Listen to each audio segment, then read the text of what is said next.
Good morning, everyone. My name is Sunniva O'Flynn and I work in the Irish Film Institute, and I'm delighted to welcome you all to our second session in IFI Spotlight 2021.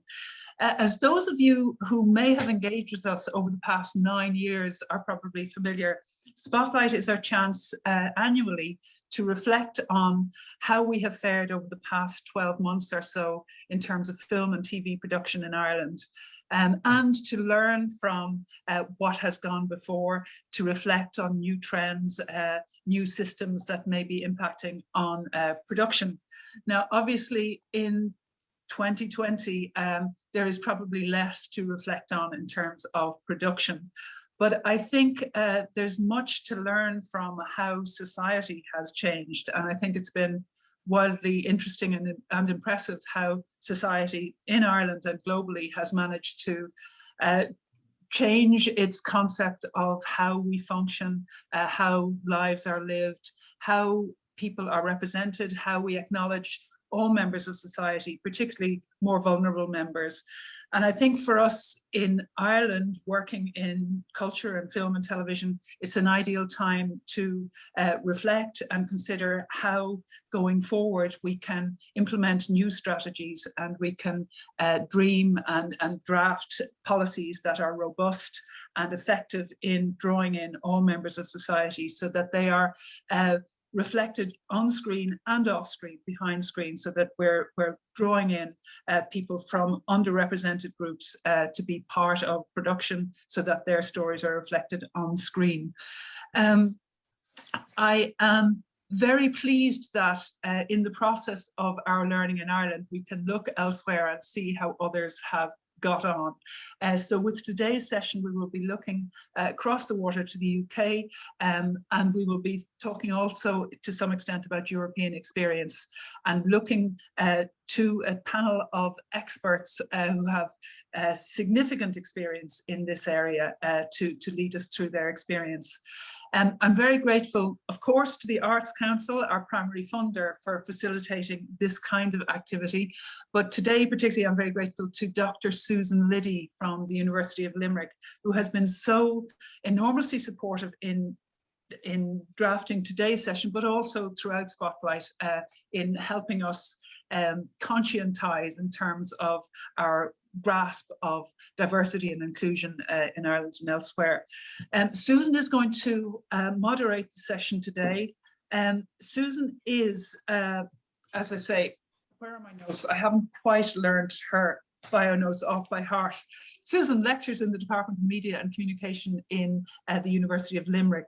She's chair of Women in Film and Television Ireland and a member of the advisory board of Women in Film Television International. She's a board member of the Writers Guild of Ireland and Raising Films, and is a founder member of the Catalyst International Film Festival, which is a really interesting festival in Limerick, which gives priority to those from underrepresented groups. She's a prolific author of really important stuff. Her most recent publications in 2020 were 2 tomes, Women in the Irish Film Industry, Stories and Storytellers, and later then Women in the International Film Industry, Policy, Practice and Power. Now, most recently, she's co-authored for the BAI a report auditing gender and diversity change in Irish media sectors. So I can think of no more appropriate person to host this morning's session. So I'm happy to hand over to you, Susan. Thank you, Sunniva. Thank you. Good morning, guys. And the great thing about that introduction is Sunniva has cut the need for me to go blabbering on about how very important it is for us to be here and so on. Nonetheless, I do believe that it is very important. And I should just say, I'm not seeing this session or understanding this session as another talking shop. I know we've all been on how many panels going from one place to the other, and it's important and things have to be spoken about.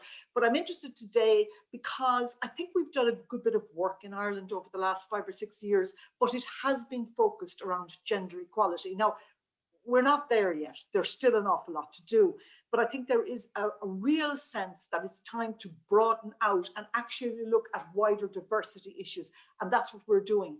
And to make some headway in that, we need to be looking outside saying, well, what's going on?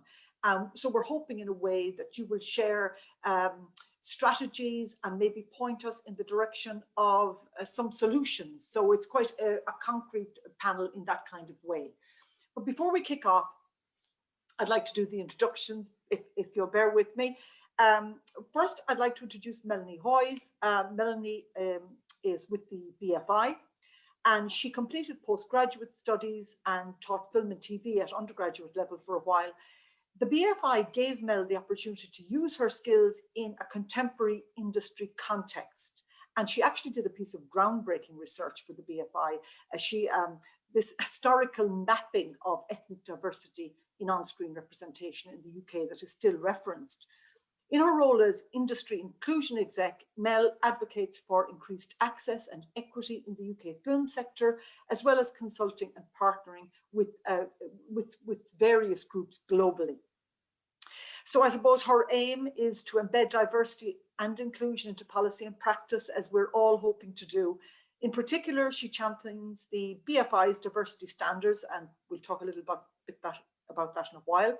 And she seeks to establish data and research as a baseline for meaningful change. She is the Europe Council lead for the Gina Davis Institute on Gender and Media. So we move then to Sarah Gavron. Sarah is a director, a name that will be very well known to many of you. She has most recently directed the wonderful feature Rocks. And if you haven't seen that feature, it is on Netflix. I must interrupt and say, please catch it because it's wonderful. Rocks won BIFA Best British Film and 2 BAFTAs, and she studied at the National Film and Television School and directed a number of shorts before moving to longer form film. Her previous features are Brick Lane, Suffragette, and the BBC TV feature This Little Life. Sarah also made the feature documentary Village at the End of the World and directed some of Transparent for Amazon. And she's won many prestigious awards, including TV BAFTA for Best New Director, Margaret Mead Award, and she's taught at the National Film and TV School and also has mentored new filmmakers for BAFTA and Women in Film and Television UK. Finally then to Marcus Ryder. Marcus is head of external consultancies at the Sir Lenny Henry Centre for Media Diversity. And again, I hope Marcus will talk a little bit more about that later on. This was set up to explore and increase diversity across the industry, and that includes journalism, acting, TV, radio, both in front of and behind the camera and behind the scenes. He was recently appointed chair of RADA as well, the Royal Academy of Dramatic Arts. Marcus has spent over 25 years working in the media across the world, including the UK, China, Malaysia, and 8 years as a senior executive at the BBC, winning numerous industry awards from BAFTAs to Royal Television Society Awards, Foreign Press Awards, my goodness. He's currently a trustee at the PressPad Charitable Foundation, dedicated to tackling specific issues around socioeconomic and regional diversity. But wait for this.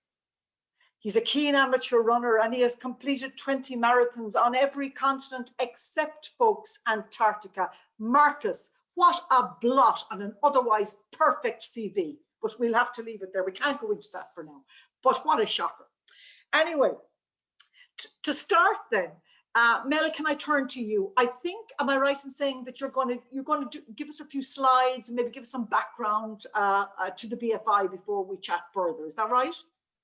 Yeah, just a couple of slides, and I'm going to talk sort of a bit more nebulously about the work that we do. Do that, try and get my Zoom on. Okay. Right, so hi everybody, very good to have you here. I wanted to sort of start by saying that when I was asked to do this panel that I was asked to talk about kind of the diversity standards as an initiative at the BFI, and I just wanted to say that I really hate the word initiative.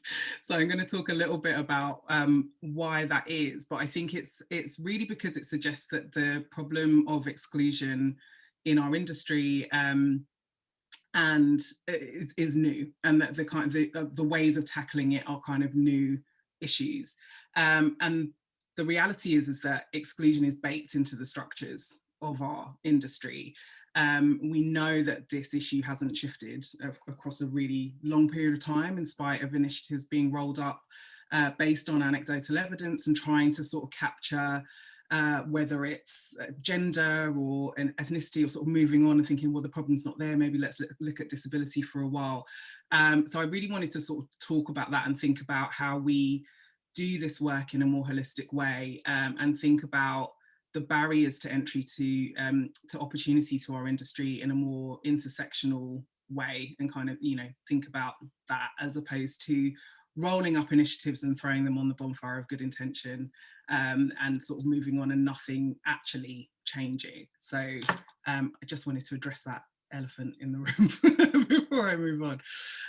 So also I think it's really important to think about what we really mean when we're talking about inclusion, because I think the terms diversity and inclusion get bandied about rather liberally, and I think often we're thinking, in the past it's been, we thinking about diversity, you think about women. If you think about diversity, you think about ethnicity or Black people in particular. I think it's important to ask questions like this to understand what it is that we're trying to achieve and whether we're doing it. So these are the questions that are baked into the work that we do and that we ask ourselves. So are we enabling the multitude of talent that exists across our country, with the multitude of opportunities that happen in the industry, and increasingly so there are skill shortages? Are we managing to get all of the talent that exists into those positions? Are we accessible? Do people want to come to the cinemas to see what we're, the stories that we're telling? Are those cinemas accessible to them? Are the programs accessible to them? Do we make people feel comfortable in our industry so that they want to stay?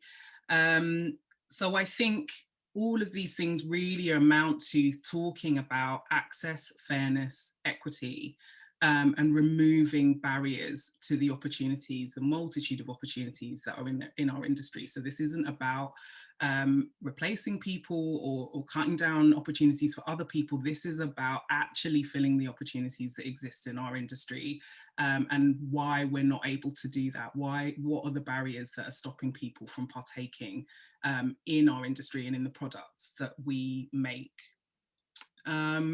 So I also wanted to address some of the challenges of this industry. So thinking, I'm sure you're all very aware of what those are, but thinking about us as a freelance industry, you know, this is an industry that's built on coffee shop hires, on the majority of freelance workers who have very little protection, even in our law. In the Equality Act, the protections for freelancers are switched off at the moment. So people are used to going from job to job based on their reputation, and therefore, you know, that there are issues in understanding where the gaps are in our industry, monitoring that. Data is an issue as well, sort of understanding who is working in our industry. When COVID hit and the government asked us how many freelancers worked in the film industry, we actually couldn't tell them in any significant fashion. We didn't know. So that's an issue. Not knowing how many people are working, where they're working, and what they look like is a huge problem for us. So data and monitoring are an issue. And also, the freelance nature of the industry means that there's very little consistency in the work that happens. So, you know, the BFI isn't a regulator, so we can kind of lead by example and do things based on the work that we do and how we fund our films and our actions. But actually, there's sort of no HR, there's no policy, there's no consistent way of building and changing these behaviours in the industry. So that's a real problem. And because of this, there's an issue with trust. Again, these freelancers are used to going from job to job, used to kind of hiding information about themselves just to sort of get on with the work, not telling people about bad behaviour that they've come across. So there's an issue with trust and trusting the institutions and the production companies and the studios that you know, are hiring people.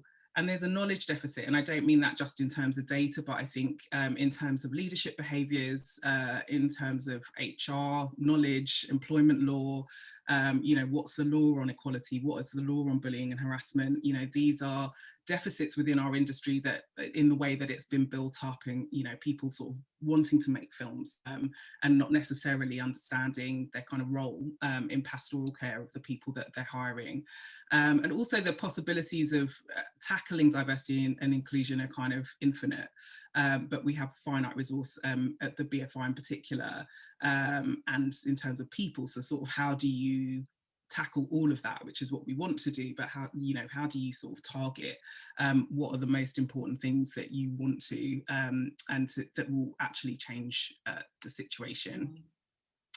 So this is some of our key work and some of the ways in which we try to do this. So what we want instead of initiatives really are long-term interventions, which are scalable and adaptable over time and which create real change. So the standards we don't see as an initiative, we see it as something it was set up as a requirement on our funds to get people to change their behaviour, to ask them to think about diversity inclusion embedded in every aspect of them making their film. They are changing and shifting and being adapted and used for other sectors across the globe.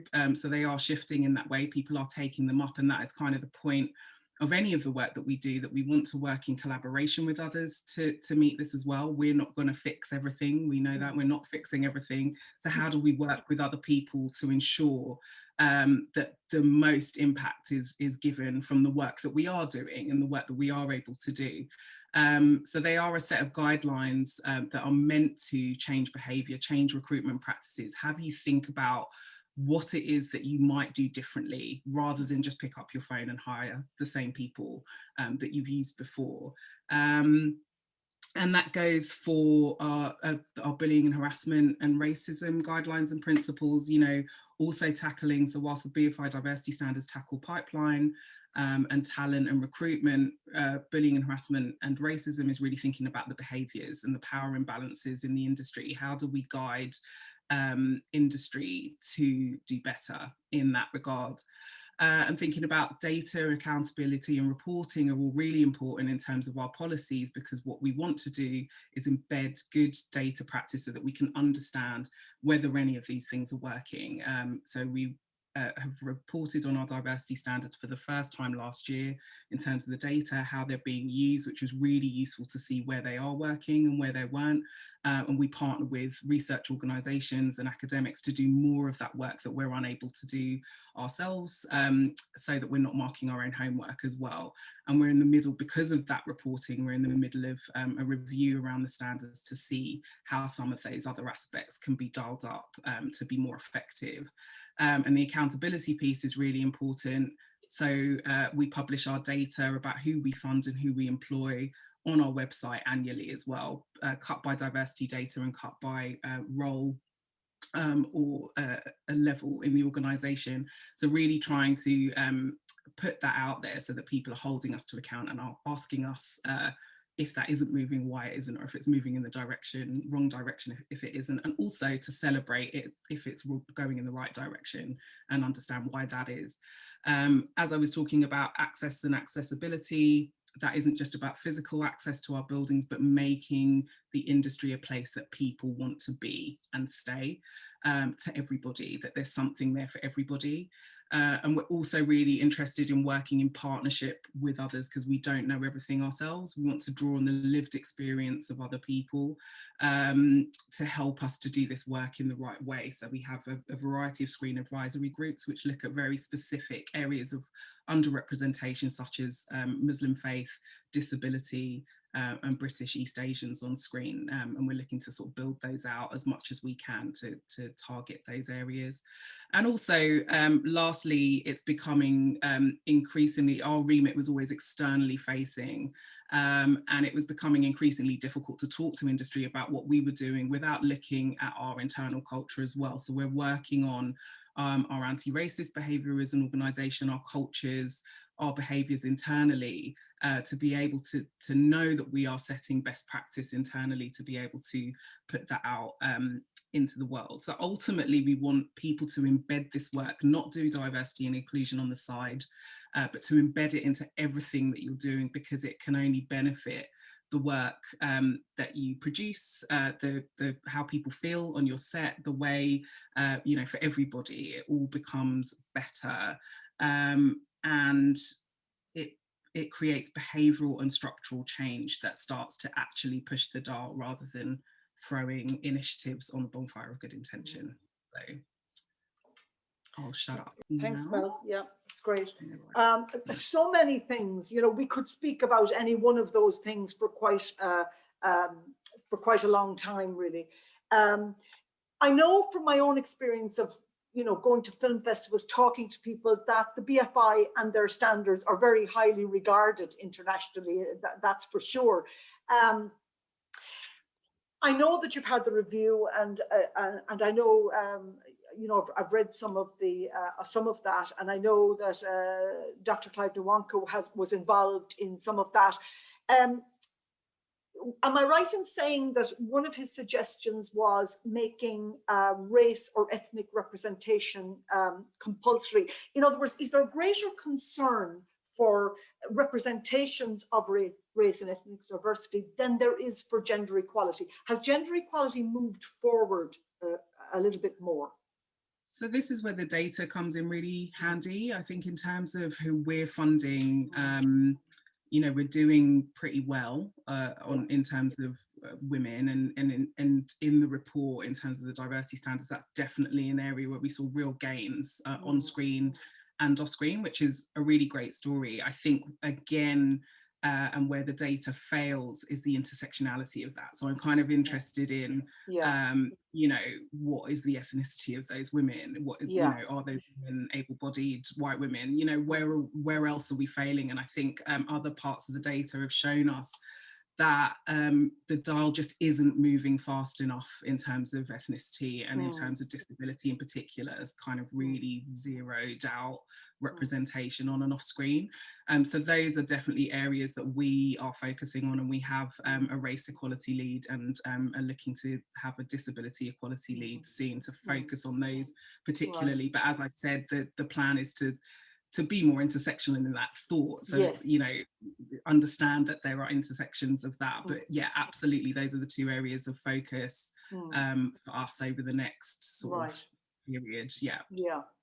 Can I ask you, Mel, whether you think that the industry is prepared to voluntarily change? This is something that I keep coming back to. I just find it something fascinating to think about, really. I guess I'm interested to know whether you think that voluntary works, or whether actually what's required are tighter requirements. I mean, and it's tied into the bigger notion of accountability. I mean, to what extent really do you have to make people face up and do things? Does there have to be the stick rather than the carrot at some point, I suppose is what I'm saying. What are your thoughts on that? I am going to be really obvious and say it's a bit of both.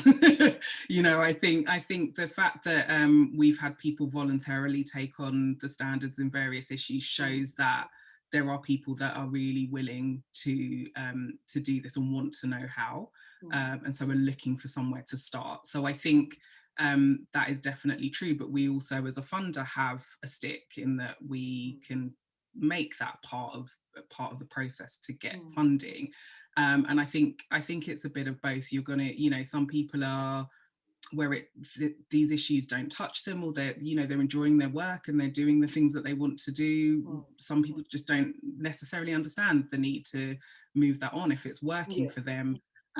So I think, you know, that's part of our job, is to try and advocate for that change. But yeah, I think it's a bit of both. You're always going to need a bit of a steer, or a bit for some people, whereas others kind of embrace it and do it in absolutely the right way. So yeah. Can you just talk us through a little bit about, if a project comes into the BFI, at what point, I mean, are there levels or layers of assessment? In other words, if a project comes in and, let's say, the project isn't deemed to be a quality project. Now, I do understand that quality as a concept, we could be also speaking about that for a very long time.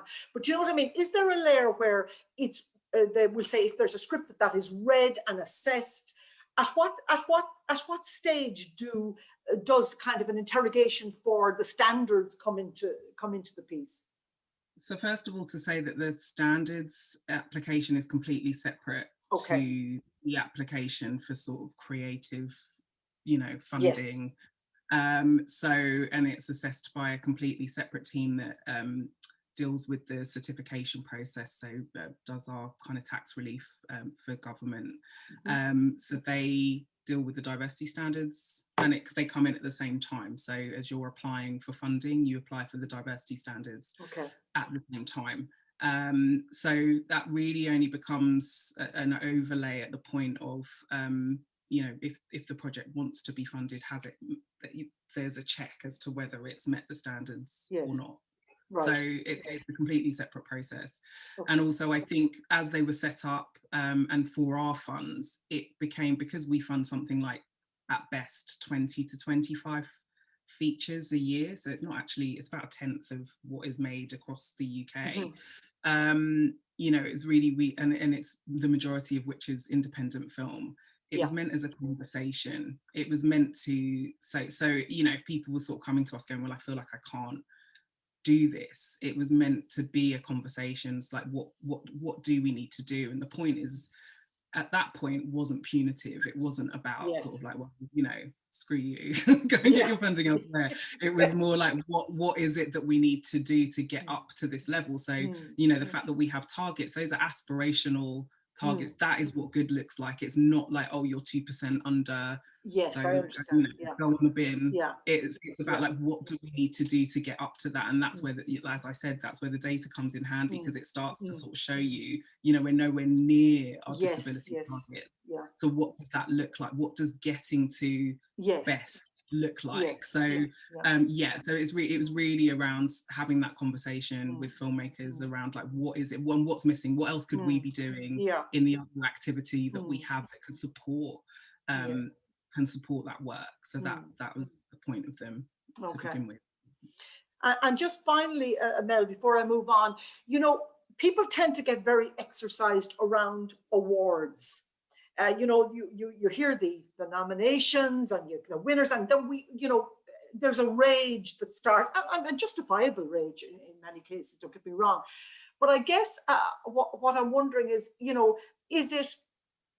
is that almost raging after the horse has bolted? To some extent, do we need to be focused and putting our energy into earlier stages? I mean, I know our two countries are quite different. The UK are quite different in terms of makeup, in terms of availability of crew, even, and many things.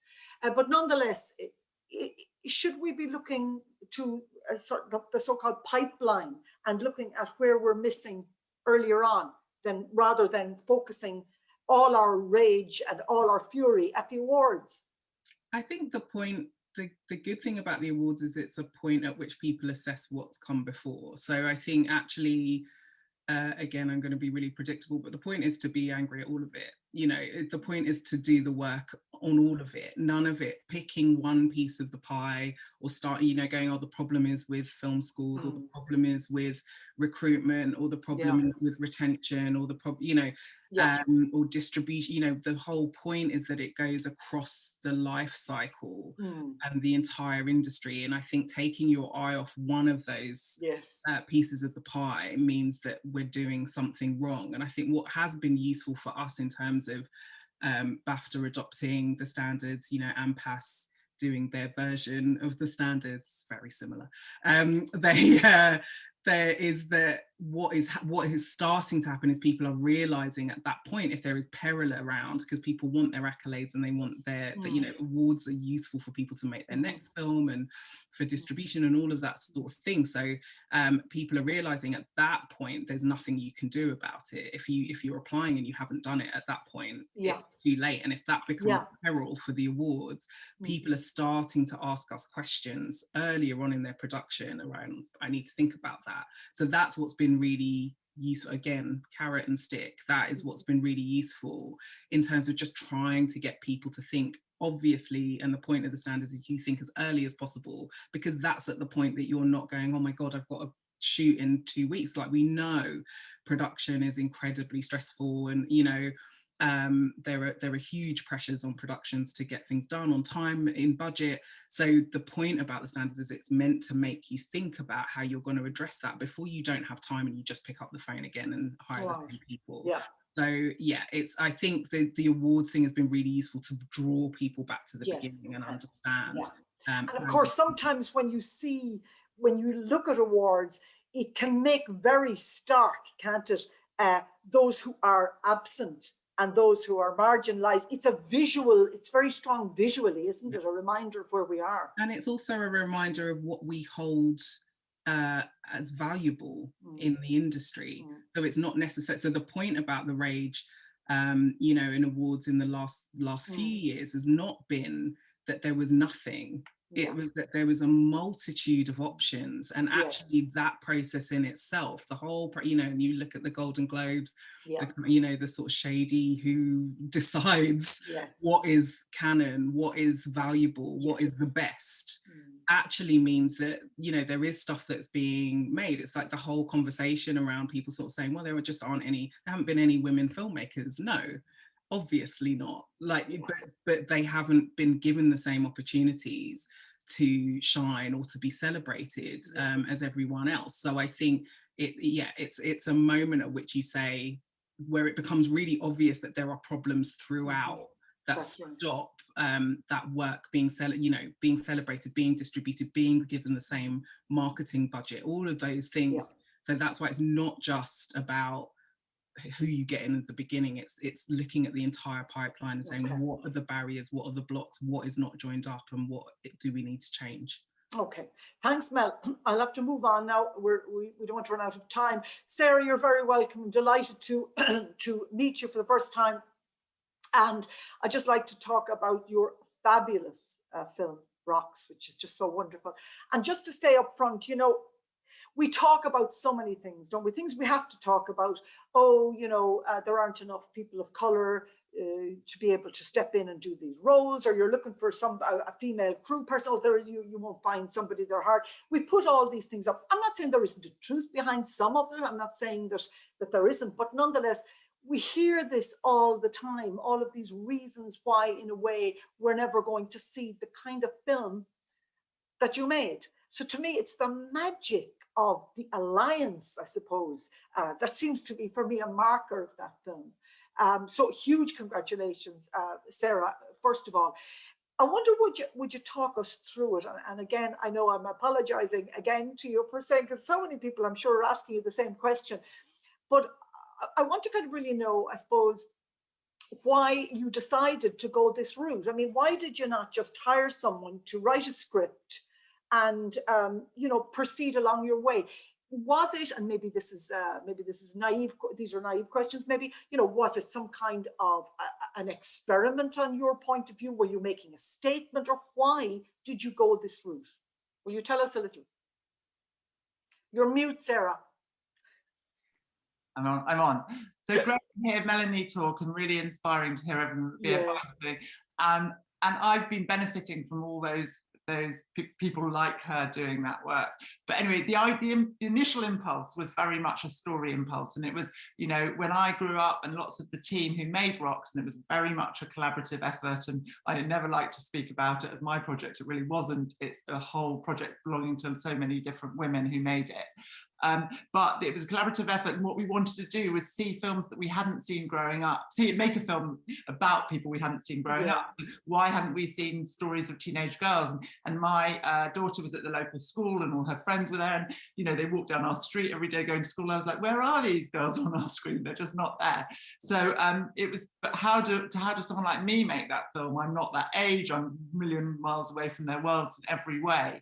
So I can only make it as a kind of facilitator, which is a role I think directors are often. So the initial impulse was, let's build it with the young people and with a team who are connected to those worlds and want to collaborate in an incredibly collaborative way right from the outset. So right from the beginning, we had Teresa Coco, who's British born Nigerian, Hackney-based screenwriter who'd come from playwriting. This was her first proper screenplay. I mean, she'd written some wonderful stuff, but this was her first screenplay. And Claire Wilson, and they worked together. And we had, we had 2 producers, Amina Ayab Allen and Faye Ward, and then also I had an associate director called Anna Henriquez, and then we had the brilliant casting team who were so key to this, because it was all about going out and finding people who we haven't, cast before, and them being creators with us. So we went very quickly, just to outline it, and I won't go on forever. We went into schools, we researched, we found people who wanted to come on that journey with us. The young people were workshopped over a course of a year. They fed into the process and they built it with us. And then when we crewed it up, it was a kind of no-brainer, and I was shocked by my own lack of knowledge. And I was the one on this production who learned most on every level about race, about all sorts of aspects. And I learned from the crew and from the young people, and I made myself the listener, because it was so clear that I had nothing to teach them, they had everything to teach me. But we crewed up and we said, let's just go to women in every department, and let's go to people wherever we can who reflect the background of the kids, so that there isn't this disconnect when they look at the camera. And usually you see a lot of middle-aged white men behind the camera, and but we wanted them to feel safe. We wanted them to feel like a world that connected, and everybody's a storyteller anyway behind the camera. So we recruited, it turned out to be, I would say, on set more than 80% women, and and all the way through, and also people from different backgrounds and wherever we could from the area we were shooting in. I mean, that. So we had some heads of department and all sorts of people who were key to making it what it is. And Sarah, can I ask you, did you find it difficult to locate such a female crew? I mean, were they available? It's so interesting, because normally when you go for a DOP, I just go, the process is you go to agents, you say who's available, you look through lists and you go through their work and you ask to interview, and there's a bit of back and forth who wants to do it. And normally that list is entirely men. And can you believe I haven't questioned that?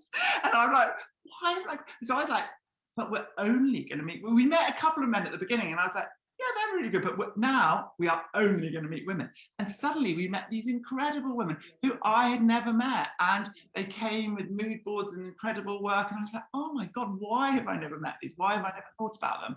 And so we went with a great woman who's shot 70 feature films and got 5 kids, this woman, Elaine Bart, and on second camera we had an entirely female camera team, I mean, there were a couple of men around and they were very good, but the focus puller, the loader, the grip, so, and that was great, and so they were there. I mean, what I would say, and I think it's the responsibility of people like me who've got my foot in the door, and white people to take on board, that we need to do the work, and there aren't a lot of people in the film industry from ethnic minorities, and there aren't, because it's been so inaccessible, in the same way that it's socio-economically inaccessible. Yes. And so, it's not like if you go out to a costume designer, you're going to find lots and lots of them, because, of course, people haven't come up through the industry. So what you have to say is, we will do the work, we will do outreach, we will support people, we will promote people, we will, and we've learned a lot, and we didn't get it all right. And I would, do it much better next time, I hope, and everybody would. But it's a lot about support as well, because you can't just throw people in. And with our cast, our crew have done the most amazing job at setting up an organisation called Bridge, which I take no responsibility from. It's the team have done that, and it's literally means bridge, and it's to support the young people who are in the film, and even the supporting artists and stuff, into the next stage of their careers, whether or not it's that they want to do production design, or because that crew, our team, have got those contacts, and they can introduce them to agents, or take them to a theatre trip, or do that sort of stuff, so they're not just picked up and dropped, because as we know, it's a tough industry. Yes. It's a freelance industry, and it's hard to navigate unless you've got a lot of support. Well, I mean, it's extraordinary, and you're right.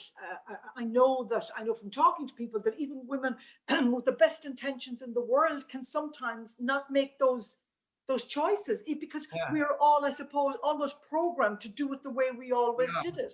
Yeah. But Sarah, I mean, I know there's been a number of UK reports, and indeed the report that that I have been involved in with my colleagues Anne O'Brien and Pádraig Kerrigan for the Broadcasting Authority of Ireland. We know the class is a big issue. But there hasn't there been a recent report from the UK talking about the numbers of people that you could say are from privileged backgrounds in the media. And I presume, Sarah, that these were very different kinds of people that you were engaging with. Isn't it extraordinary to think that their story, their contribution may never have blossomed?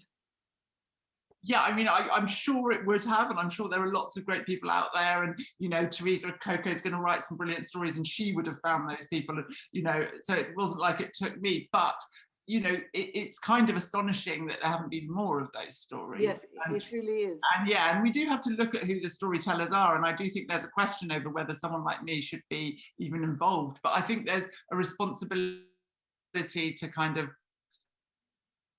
for us to hold the door open and to examine ourselves and to challenge ourselves. And I set up with the crew and the young people a kind of environment where everybody was allowed to challenge me, which was quite, you know, interesting. So they were all like constantly going, "Why are you doing that? Oh, that's ridiculous."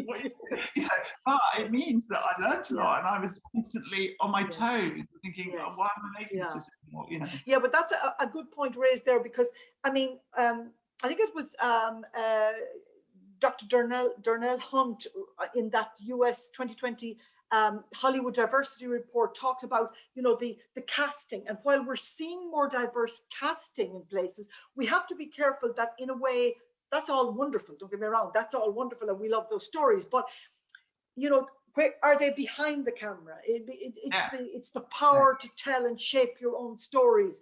That's hugely important going forward. I think I think it's a fantastic work that you did. Would you say that, you know, did it give you, did you love doing it, I suppose, is what I'm saying? I did. And, you know, it's such rich territory. And, you know, there were so many amazing stories out there, and we could have made 10 stories out of the material that, well, Teresa, the girls, the writers, everybody came up with. And quite a lot of the young people in it want to now go on and write their own stories, you know. And what you get is you realize that people want to hear those stories, and we're going to broaden our audience. We're going to have a richer, more interesting industry if we tell more stories from different people who represent our really varied and interesting society. So it's a kind of no-brainer in a way, isn't it? Absolutely. I mean, I just think it's scary, all the stories. I suppose this is me now being a little bit melancholy, but all the fabulous stories and the fabulous potential storytellers just not being tapped. It's just such a waste, isn't it? All the magic that we're not getting. But anyway, yours that's a good story and a positive story, Sarah. Thank you so much for sharing with us, and the best of luck with it going forward, and with everything. I know that it has hugely met with huge success, and people love it. But I'm conscious of the time, so I better move on to Marcus. I don't mean that I better move on to Marcus, oh dear, but I will move on to Marcus. Marcus, I've read you and Lenny Henry's book, Access All Areas. It's really fascinating. And I should also say to people, it is not academic, shall we say, serious book. It's very readable, very interesting, and it tells the story, for want of a better way of putting it, of the kind of activism over the last number of years, and it's really been a great book. So, Marcus, you mentioned something I really want you to tell us about, because I think it's a fascinating notion, you know, when it hits you. You challenged the idea that diversity equals minority. Can you talk a little bit about that? I'd actually like to address the BFI standards. I think that's more important, right? Because there is a big debate around the BFI standards. And I think that if we're trying to make sure that there's some really important lessons, and it's really good that lots of people are looking at the BFI standards, but there's some really negatives, I think, about the BFI standards. And I think it's important that people are aware of those as well, or at least that there's a debate around them. Right, and so I philosophically do not think that the BFI standards is the correct approach. Okay. Right? Because if you apply, or it is definitely only a partial approach. Because if you apply the BFI standards, if all films have to be able to qualify under the BFI standards, right? There's no way that you do not want a Mike Leigh film, which he has written and directed, to not be able to qualify. Right? There's no way that you do not want a great Sarah Gavron film not to be able to qualify. So therefore, the standards by definition, right, have to be able to accommodate films which have got white directors, white male directors, and white male script writers. They might be diverse in other areas, but by definition, if you have, in principle, right, you would be able to have films, you have to have films that are not diverse in certain key roles. Right now, you could say you could get them diverse in other key roles, but by definition, right, you would be able to qualify for the BFI standards. And in principle, I know the BFI doesn't do this, but in principle, that every single film that they funded could have a white male director, every single one, right? And all their films still qualify for the standard, right? Because it has to, right? There's no way that it wouldn't.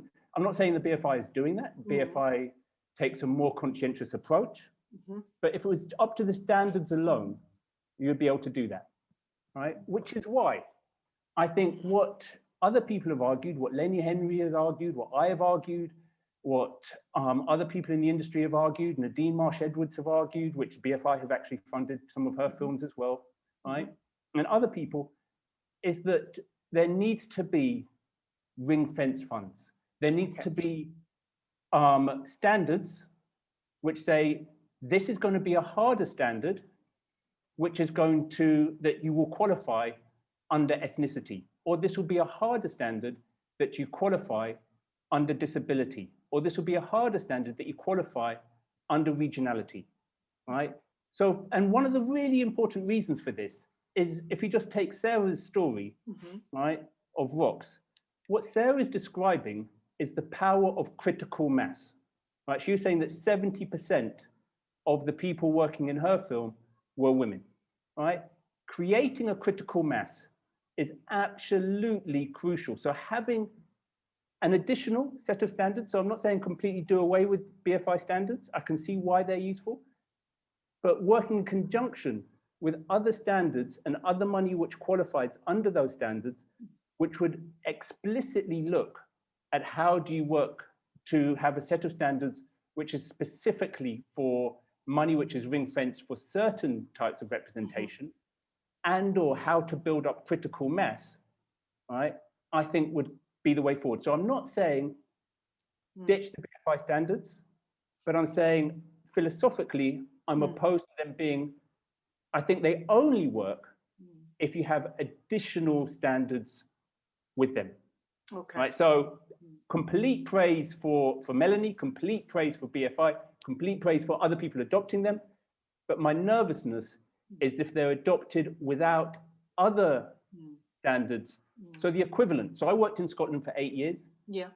I think the equivalent regionality would be to say, we are ring fencing funds for out of London productions, which we know in the UK you have that, right?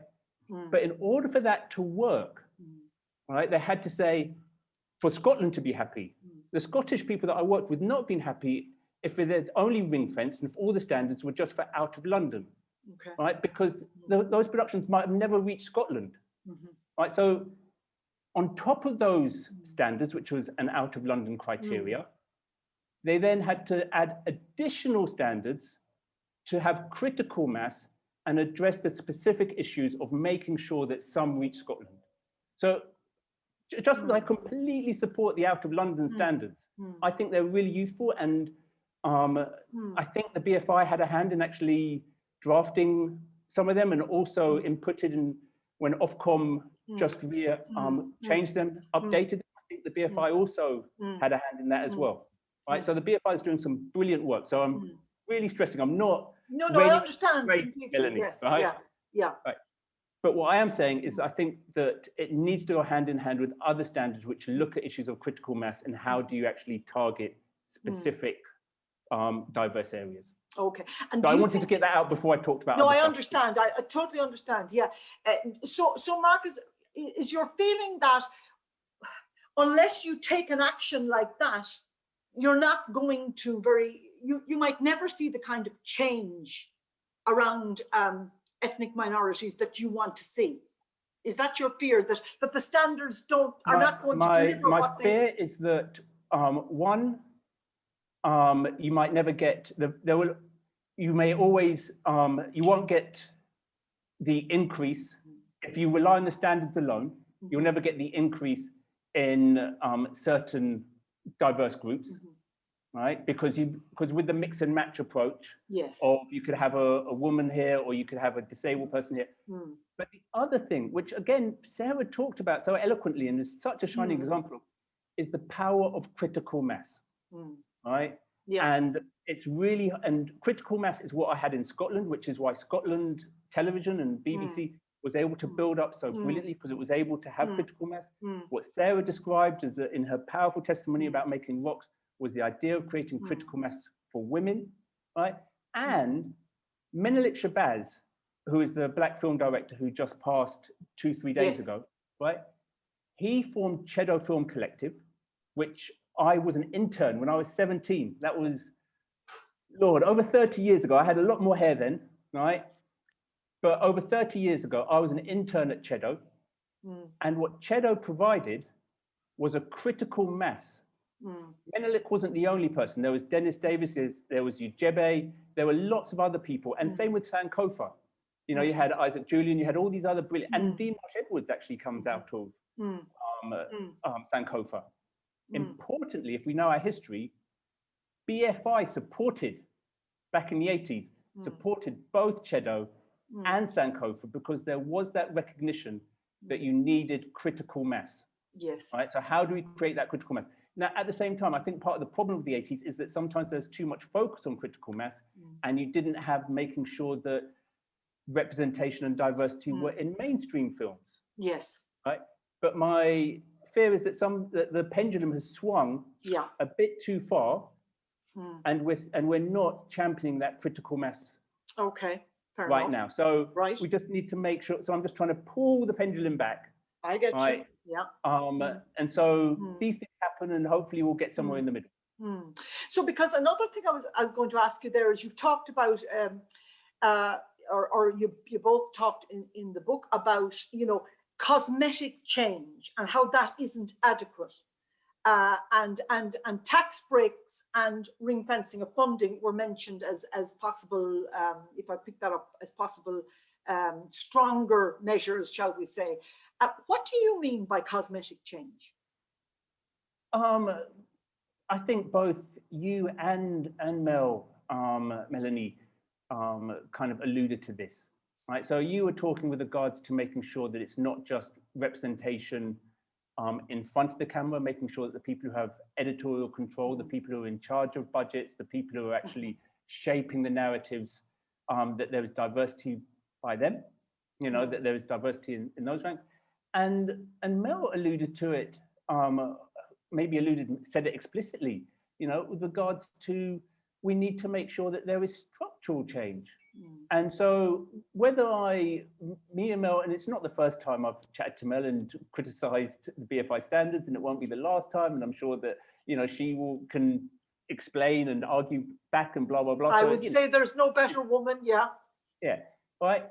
But where I 100% agree with Mel is that she's saying, we don't want another scheme where we're just looking where we can train up a few more people. We're looking as to how do we actually change the structure of how we fund, you know, because there's cosmetic change with regards to on-screen versus behind the camera. Yeah. But there's also the cosmetic change of let's fund a script writer initiative where there's no jobs at the end and we don't give the people any jobs at the end, and that's it. So there's also that cosmetic change, you know, And so, and Mel is definitely addressing that, you know, and BFI is definitely addressing that.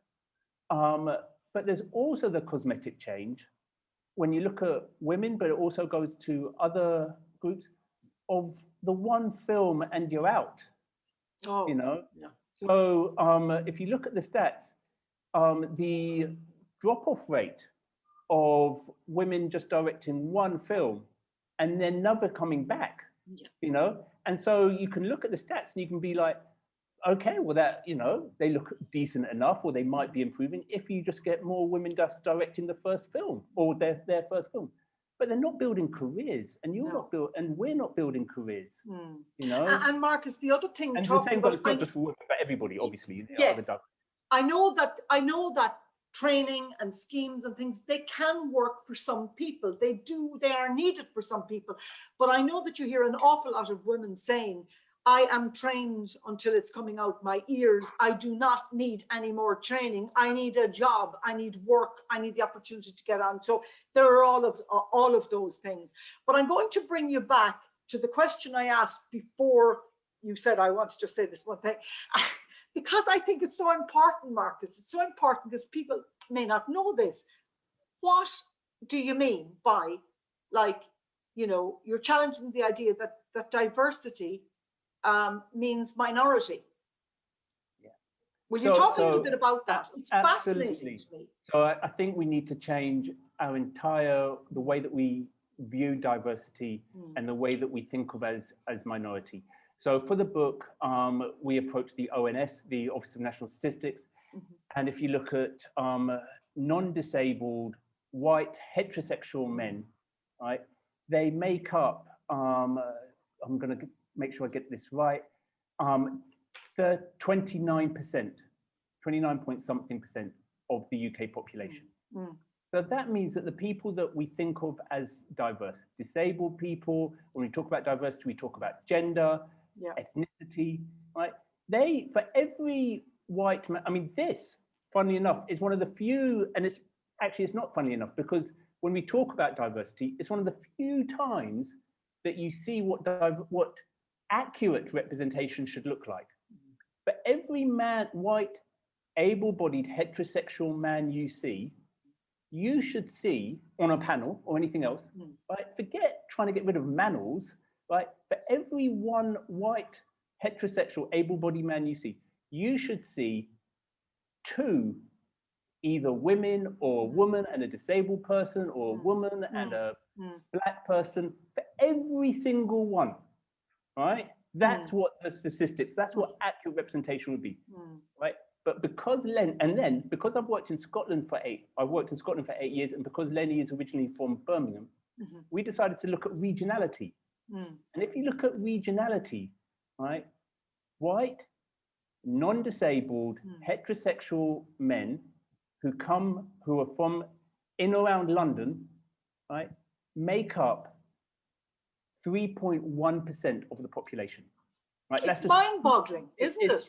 It is absolutely mind-boggling. So when you think about it, when you go onto one of these panels, or if you go into a shoot or whatever, right, for every white, non-disabled, heterosexual man from in and around London, right, there should be 90, not quite 97, what is it? It's 33.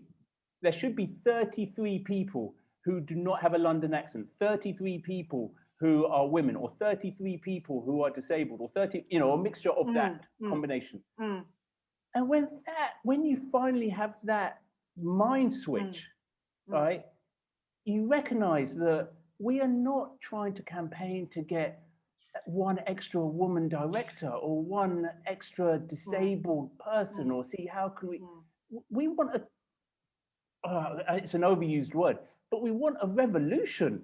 We want to have a complete mind shift into and reframing of how we think of diversity. Because currently we're thinking of diversity as, here is the standard, and let's just sprinkle on a few disabled people. Let's sprinkle on a few Asian people. We need to reshape how we view the whole, how we're reframing, and how and our entire perception. And once you look at the stats, you just recognize just how undiverse, or how, not undiverse, that's a bad word, how misrepresented, how unrepresented, that's the right word, how unrepresentative the current film industry really is. And that's when you realize that we need a major overhaul. Okay, here's a question for you. We often say, you know, change takes time. And actually I was reading an Ofcom 2020 report, and it says, we know that organizational change takes time, and the legacy of underrepresentation and missed opportunities cannot be turned around overnight. Now, here's what I want to put to you. Like, I get a bit worried. I look, on the one hand, I know change takes time. Okay, I know that. But on the other hand, I worry when I read statements like that, because it feels to me that if your guiding principle is change is going to take an awful lot of time, are you missing the urgency bit? I mean, do you ever feel that the urgency is not there? That it's a case of we're all moving towards our goal, but that it's really pedestrian? I will let Sarah come in, because I feel like I've spoken too much on it, but just real quickly on that one. Change does not take time. Repeat after me, seriously, change does not take time. Right? I went to Scotland in 2007. I haven't got the stats to hand. I used to have them just off the top of my head, when something like 10% of BBC network programs were made in Scotland. It wasn't even that. It was a lot smaller. It was a tiny percentage. Right? By the time I left 8 years later, right, it had something like quadrupled, right, the amount of money. And that's because there was a concerted effort, and they didn't look at, they weren't saying, how do we train up a few more Scottish people? You know, they were saying, we've got this lump sum of money, and we are going to spend it in Scotland, right? And we are going to find a way to make sure that it's spent correctly, right? And so where there's a will, change doesn't take time. Go ahead, Mel. Can I just jump in on that quickly? Yes. I think absolutely. I think if you look at the events of the past year, you can't escape them, but how quickly did we move to work online, to have COVID safety inspectors on films, to have shops rejigged so that people could social distance. You know, change can happen if people want it to happen. And I think that, like, the way that we've been talking about the work that we do, it's kind of, we're beyond that narrative, I think, of how, you know, change takes time. It's like, as Marcus was saying, you know, if you feel like there's an urgency, if you feel like it's necessary, we'll make the change and people adapt. Yeah. Sarah, did you want to come in? Well, I totally agree that it's just an excuse to say change takes time, isn't it? I mean, I think what we do have to be is sustained in our approach, and continue, and not just think, oh, we've done it now, because we know we haven't. And we have to keep going and keep energy and keep the impetus. I'm conscious of all the questions I didn't get to ask Marcus. I feel I really must ask you this, because I think it's an important thing. Will you tell us a little something? And I have my blurb now, but I can't find it. I know that the Sir Lenny Henry Centre has been opened in Birmingham City University, and I know that you've been appointed, and I know it's a really flash title, but I actually can't think of it this minute. Head of External Consultancies. Oh, wow. Yes, if I'd only remembered that, I'd probably have been treating you with kid gloves all along. Can you very briefly tell us, because that seems to me to be a very positive and exciting venture. Will you tell us a little bit about what it is? Yeah, sure. So it was born out of the idea that we are losing institutional memory. You know, it was born out of the idea that we have, the BFI was doing some great stuff back in the 80s, for example, and Channel 4 was doing some great stuff back in the 80s, and we are just forgetting that. I mean, it's shown by the fact that Menelik Shabazz died, and so we are both, we are physically losing the memory, the institutional memory of things which have gone before us, which means that we invariably repeat mistakes, or we don't build on our successes. So the idea was to actually have that. And then it was also, there's some really good academic work. It was really good to hear the BFI talking with Clive Nwunka and is working with the LSE, because there's some really good academic work which is going on, but there hasn't been that conversation, right? Invariably between the stakeholders, the broadcasters and what have you, with the academic work. And so part of it was also ensuring that we can try and marry those two together so that we can help inform the broadcasters. We haven't had a contract with BFI, but I'm looking at Melanie, right? We've had contracts with everyone else, right? Just saying, just putting it out there, right? But yeah, so it's to make sure that we can work with, Clive is a great person to work with, by the way, he's awesome, right? But yeah, so it's making sure that we can work positively so that we can say, that was a great policy, BFI, with your diversity standards. We think it would work better if you add these standards, and this is why, because blah, blah, blah, blah, blah. And then it wouldn't just be me saying, this is why. What we do is we look through the academic work which is being done, seeing if there's institutional memory. So we want to discuss with people that have gone before us. Maybe there might be a foreign example of what's great happening in France, Ireland, wherever, and pulling on those, so just helping those. So the idea is to capture that institutional memory, but also looking at the great academic work which is going on, so that we can help inform the policies which people like BFI, BBC, ITV, etc. are doing. Yeah, that's great, Marcus. Yeah. Okay, I had one question for everybody. I'm very conscious that there are questions probably coming in here. Yes, from some of our for some of our listeners. Yes. Okay. A very good point, which I think actually has been addressed since, but I completely take this point. Somebody making a point that we were 20 minutes in before we mentioned disability. I think, you know, that's fair point, definitely. And then the same speaker, we need to define disability and put limits on what is expected. For instance, spacecrafts are not designed for people with disability. It's not even made for me. Astronauts must be tiny in order for them to fit in a, you know, the shuttle cockpit and so on. So I mean, I don't know that there's necessarily an answer to that, but I think to the listener, I think that you are right, and I think sometimes disability is left out of the picture, and we zone in on our own hobby horses, if you like, the things that we feel very passionate about.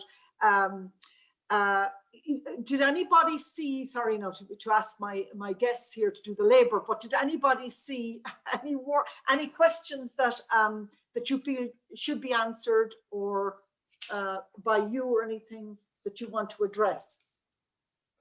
Well, just to jump in on that institutional memory, I feel that's really important as well, and that there's a massive conversation to be had around what people have done in the past and what's worked and what hasn't. And I always feel like I've stood on the shoulders of lots of women who have totally paved the way, and lots of institutions that have done matters at work.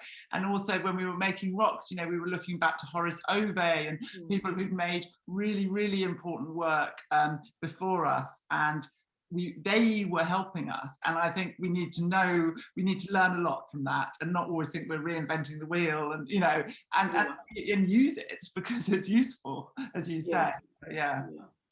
Guys, can I ask each of you one thing before I bring Suneva in? If you could do one thing, I know that I'm asking a ridiculous question in one way, because look at all the things that we've spoken about here that we could have been talking for the morning on. But if somebody said to you, you know what, one thing you can change, we will accept one thing. Mel, what would yours be? Come to me first. Yes. That's a huge question. That's a huge question. I think I'd love it if everybody just was starting on a level of understanding why this needs to happen, and just and kind of did it. So I think there's a lot of the work is spent kind of you know, explaining why, why, which is where, you know, where I think research and, you know, the work that Marcus is doing and the partnerships that we have with academics is useful, because it kind of just brings you up to a level of understanding of like, this has come before, this is what we're doing, this is what's worked, this hasn't, let's like move forward. So I think a bit of like a lot of collaboration is key to doing this work. And I'd love people to just, you know, not feel scared and not feel defensive around this work having not happened before. Kind of do it. And like, you know, the point about this work is that you fail. You know, that people have failed before us. I will fail, we will fail. But you learn from that and you pick it up and you move on and you try and do better. So I suppose the scary thing is gender or diversity fatigue. Do you know what I mean? The people go, oh my God. And already I'm hearing from colleagues, you know, through another piece of research I'm doing, you know, that you're having sort of kind of like, well, I didn't get the funding. I'm chromosomally challenged. Because if you're not a woman now, or if you don't have this and this and this, you're not going to get the money. So there is that sort of biting, maybe begrudgery in the background, but I guess the thing to do is to ignore it and move on. I mean, it's about moving forward. I think we're definitely interested in working with people that want the change. I think I'm less interested in people. Okay. Sarah, what about you? One thing. Well, just very personally, I'd say I've benefited so much from going on a learning journey. And so I say to anyone who's like in my position who hasn't done that journey, it's really worth it. You know, reading books, talking to people, challenging yourself, it opens your eyes, it helps you, it makes you hopefully a more interesting, engaged storyteller, you know, and I've still got learning to do. Okay, Marcus, what about you? One thing, only one. Ring fence funds. Okay, I don't know any black producer who so we've got a copy of Representology, which is the Journal for Media Diversity. Issue 2 is coming out next week. So make sure that you look for that. Okay. And we have an interview with Amara Sante in that one, and she advocates ring fence funds. Okay, excellent. Yeah. Okay. Thank you so much, guys. Honestly, I mean it when I say I would just love to be parked here for the afternoon talking to you. I see Suneva Flynn. I think she's hovering there in the background. Oh, here she comes. Yes. Hi, Suneva. I think we've covered really as much as we can, because there's no end to what we could talk about, really. No, it's been fascinating to listen to. I've really enjoyed it. Yeah, it's just been most illuminating. And I would just like to say to a couple of the questioners, perhaps, who would be interested in how this policy or how policies we've discussed might apply to the Irish model. The fact is that, you know, steps are in place and policies have been drafted by the by the Arts Council, by Screen Ireland, by BAI, and people are working away behind the scenes, and they will be with us next week. So I know many of them will have tuned in this morning and will have picked up on discussions here. So the questions that might not have been directly answered in terms of Irish models will be addressed with people probably more familiar with the situation here next week. Okay, fine. So all that remains for me to say, I guess, is thank you so much, Melanie Hoyes, Sarah Gavron, Marcus Ryder. Absolute pleasure. Thank you to you, Suneva, and the IFI for being there, shall we say, and for engaging in these kinds of conversations and facilitating all kinds of debates and discussions, which is so crucial, really. So that's my time's work. And thank you, Susan. And a colleague was just WhatsApping me there saying, well, Susan Liddy has clearly done her Ecker. And you know, you absolutely have. You played a blinder, Ms. Liddy. Thank you so much. Thanks. And by Ms. Liddy, of course, I mean Dr. Liddy. Okay. Either is fine. Thank you so much. Good luck with everything. I would love particularly to have had to have been able to say to you, Mel, come in, and you and Marcus could have been discussing those points, but I was dancing at the clock. And it's all right. That happens behind closed doors. I know, I'm sure. Like everything else, like over here. We'll catch up, Mel. Okay, folks. Goodbye. Thank you. See all. you next week for Inclusivity and Beyond IFI Spotlight 2021. Thanks so much indeed. Bye, folks. Bye-bye. Thank you. Thank you.